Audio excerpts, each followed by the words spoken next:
Bismillahirrahmanirrahim. Assalamualaikum warahmatullahi wabarakatuh. My name is Muhammad Nur Adnin Zunaidi. My match is summit 119065. So today I am going to share with you an interesting topic that are related with Islamic financial planning, which is about the nature of money in Shariah, and maybe a little bit about riba in brief, inshallah. All of us have our own goals and targets that we want to achieve in our lives. And some of the goals and targets may be interrelated with, maybe involved in the use of money. So, it is crucial for us to have a financial planning for us to achieve that goal. But before we proceed with financial planning, before we think about how we are going to save our money, how we are going to accumulate our wealth, it is important for us to know, to have a knowledge about the Islamic perspective on that transaction or anything that we want to join.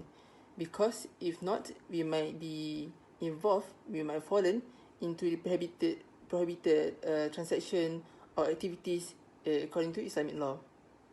We need to look back on how Sayyidina Umar al-Khattab have advised to other Muslimin.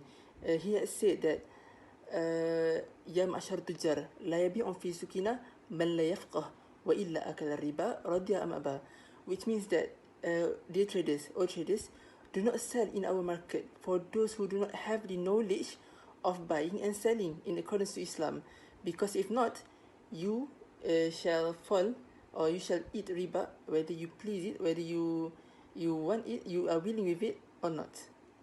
So due to that reason, we need to have knowledge about Islamic perspective first on that activities or on that transaction before we get involved in it, so that we can avoid ourselves from being involved in prohibited activities or prohibited or transactions that have prohibited elements according to Shariah.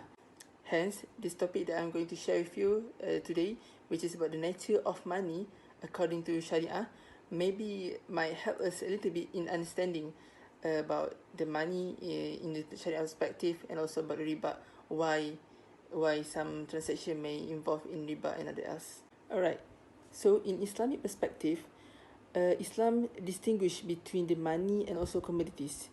So money, it works as the medium of exchange. It can only be used to purchase things, but money itself, it cannot benefit people, it cannot benefit humans directly by using it. But without denying it, there is maybe sometimes that people, there is an occurrence of exchange of money with money, or people need to borrow money. So there is a condition where both parties need to use an equal amount of money. So there cannot be an additional charge on other person. So all of these features are totally different with a conventional perspective, because conventional, they treat money as a commodities. Hence, when they treat money as commodity, they can sell money at high price, and they also can lend money towards the borrower and charge interest on that money, on that loan. So this riba interest, it is prohibited in Islam, because we can see that it may bring unjust, and also it is not fair for both contracting parties. So we can see here that when there is an occurrence of riba, it can bring towards the an unjust activities, or not fair and unfairness between the contracting parties.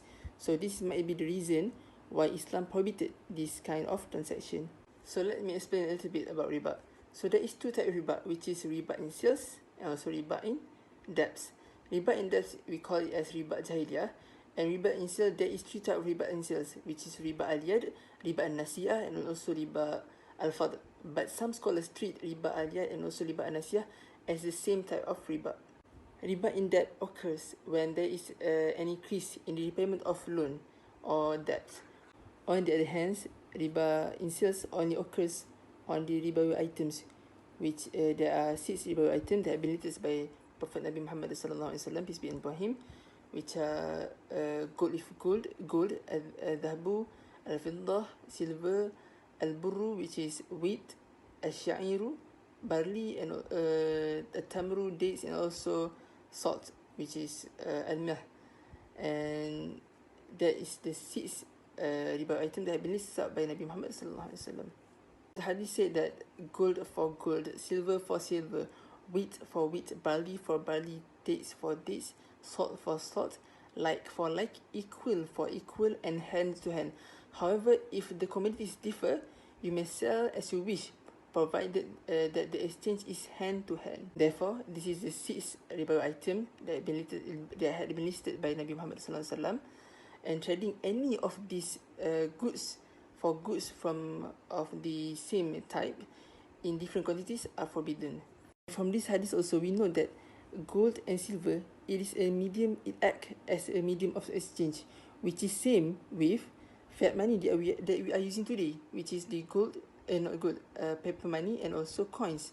So, due to that reason, this is why fiat money also can be considered as ribawi items for nowadays. And the reason is because fiat money, which is paper money and also coins, it contain the same ilah. It have the same ilah as gold, which is the currency price. So that's all from me, inshallah. I hope this helped you a little bit in understanding the Islamic perspective on money. Assalamualaikum.